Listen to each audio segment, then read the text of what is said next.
Ang panalangin ang siyang nagiging daan ng ating pagpapasalamat sa Diyos sa lahat ng biyayang ating natatanggap sa araw-araw. Sa pamamagitan ng ating panalangin na ipapadala natin sa Diyos ang mga pasasalamat natin sa Kanyang kabutihan at pangangalaga sa atin at sa ating pamilya at mga mahal sa buhay. Ang panalangin ang paraan natin kung saan natin na iparating ang ating mga pangangailangan. Dito din natin ipinamamanhik ang ating mga kahilingan tungo sa isang masagana, mapayapa at mabuting buhay, tungo sa ating walang pag-aalinlangang paglilingkod sa Kanya. Ugaliing makipag-usap sa Panginoon, umusal ng kahit maikling panalangin upang mairating mo ang iyong mga hangarin. Panginoong Jesus, noong ika'y nagsimula sa iyong pangangaral, kasama sa iyong miti ang pagalingin ang mga may karamdaman.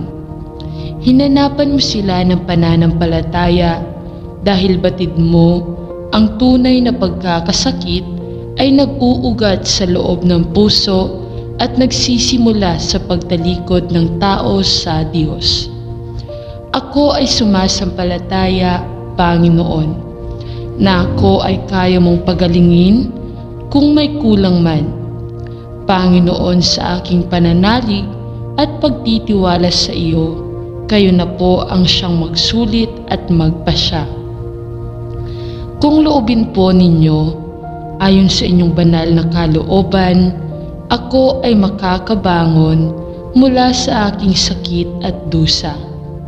Amen. Panginoong Jesus, aming tagapagligtas, kami po ay lumalapit sa iyo ngayon upang humingi ng tulong at grasya.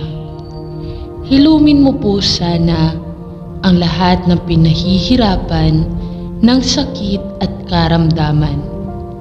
Pagkalooban mo po sila ng lakas ng panibagong pangkatawan at pang-espiritual. Amen. Amang makapangyarihan, dasal ko po na bigyan mo ng lunas ng kagalingan ang sinumang may karamdaman na makakabasa at makakarinig nito. Hilumin mo po ang pisikal at emosyonal na sa kanilang sakit na nararanasan dahil ikaw ang Diyos ng pag-ibig at ng Diyos ng awa. Tulungan mo po kami sa ngalan ni Jesus. Panginoong Jesus, ikaw po ang dakilang manggagamot. Itinataas po namin sa iyo sa mga oras na ito ang mabilisang paggaling ng mga may sakit. Pagkalooban niyo po sila ng ginhawa at tibay ng pananalig. Samahan niyo po sila sa tuwina at maramdaman nawa nila ang pagkilos ng iyong mapagkilalang mga kamay. Amen. Panginoong Jesus, ang aming dakilang manggagamot, itinataas po namin sa iyo ngayon ang lahat ng mga may karamdaman. Bigyan mo po sila, Panginoon, ng lakas upang lumaban at hindi mawalan ng pag-asa. Buong puso po kaming nananalig na sila ay pagkakalooban mo ng kagalingan. Hindi lamang po pisikal, kundi higit sa lahat ay espiritual. Panginoong Jesus, aming tagapagligtas at tagapag-ingat, kami po ay lumalapit sa iyo ngayon upang humingi ng tulong at grasya. Hilumin mo po sana ang mga taong pinahihirapan ng sakit at karamdaman. Pagkalooban mo po sila ng panibagong lakas, pangkatawan at pang-espiritual. Amen. Ama, Pagpalain niyo po at bigyan ng kagalingan ang mga taong nahihirapan, ang may iniindang sakit at karamdaman, at nawawalan ng pag-asa sa mga sandaling ito. Abutin niyo po ng iyong liwanag ang kanilang mga puso upang sila ay lumakas, tumatag at mapawi ang kirot ng kanilang dinadala. At ibuhos niyo po ang iyong grasya at pagpapala sa kanilang buhay. Ama, dinggin niyo po ang aming panalangin. Amen. Dakilang Diyos, nananampalataya po kami na tanging Ikaw lamang ang mayroong kapangyarihan na kami ay ingatan sa panahong ito ng kabaga-bagan. Hinihingi po namin ang iyong banal na patnubay upang malunasan ang pandemyang bumabalot ngayon ng takot sa sanlibutan. Nawa ay ang iyong pakikisama at biyaya ay maging sagana sa mga eksperto sa medisina, mga siyentipiko at pati na rin sa mga namamahala sa bawat mga apektadong bansa na sa ngayon ay nagtutulungan upang pigilin pa ang pagkalat ng sakit. Igawad mo po ang karunungan at kapayapaan sa aming mga pag-iisip sa panahong ito na kami ay lubhang nangangailangan. Balutin mo po kami ng iyong dakilang pag-ibig at ang iyong habag at paglimngap nawa ay sumaaming palagi. Pagalingin mo po ang iyong bayan o Diyos. Ang lahat ng ito ay aming hinihiling sa pangalan ng aming Panginoong Hesukristo, ang aming dakilang manunubos at tagapagligtas. Amen.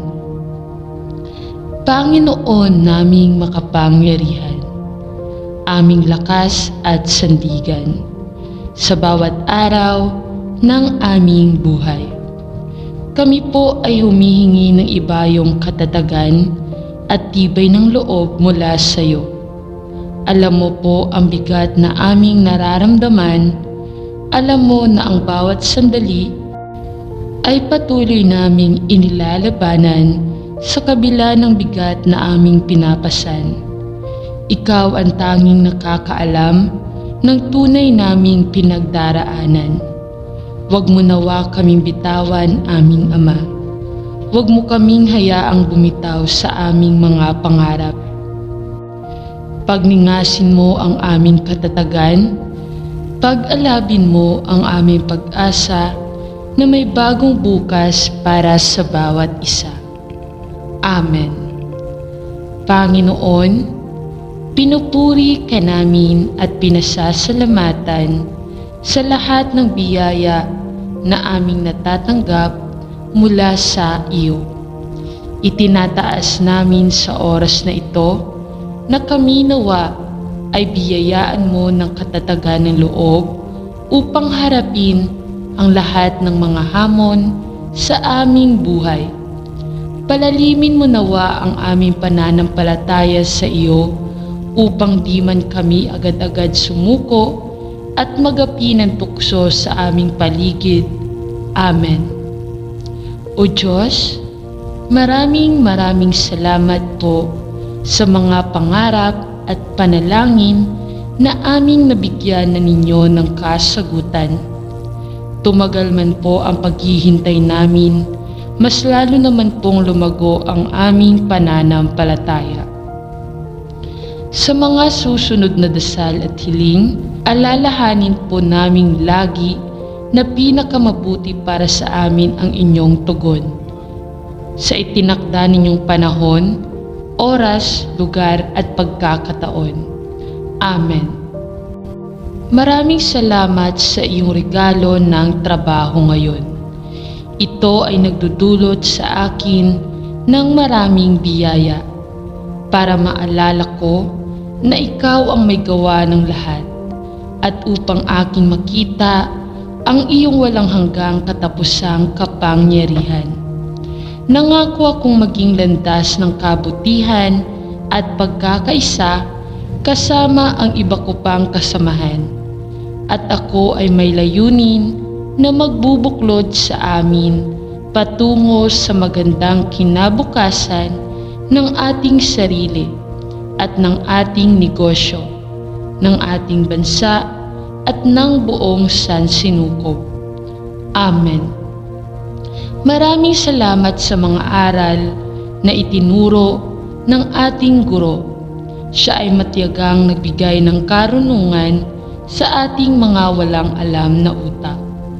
Nawa ay gamitin ang lahat ang mga aral na ito sa kabutihan. Gabayan mo kami bukas at dagdagan mo ang mga aral na ito.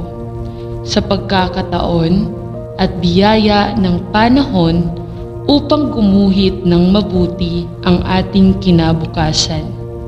Ang aming panalangin ngayon, pagkatapos ng paaralan at ipinagdarasal namin na magkaroon tayo ng higit na lakas at katatagan upang muli nating pagyamanin ang ating mga refleksyon. Nais naming maging pasasalamat sa biyaya ng karunungan. Amen.